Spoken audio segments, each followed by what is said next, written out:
Radyo Totoo, CMN Batangas.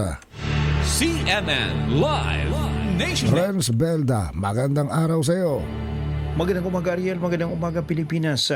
Sinira ng mga kawani ng Office of the City Market Administrator o OCMA ang mga depektibong timbangan upang palagi ang masigurado na tamang timbang at mataas ang kalidad ng mga produktong mabibili sa mga pampublikong pamilihan. Kasama ng OCMA sa gawaing ito ang Office of the City Treasurer at ang Office of the City Engineer.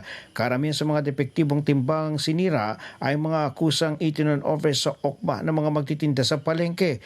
Ang hakbang na ito ay kabilang sa kampanya ng punong lungsod Marby Marino na higit na mapangalagaan ang kapakanan ng mga mamimili at mas mapalakas at mapasigla ang kalakalan sa luma't bagong palengke kung saan nakakasigurado kalidad, timbang at presyo laging totoo. Mula sa DWL-FM 95.9, ito si Renz Belda ng CMN Batangas nag-uulat live para sa CMN Pilipinas. CNN Live Nationwide. Maraming salamat, Renz Belda mula po sa impilan ng DWAL-FM, Radyo Totoo, CMN Batangas.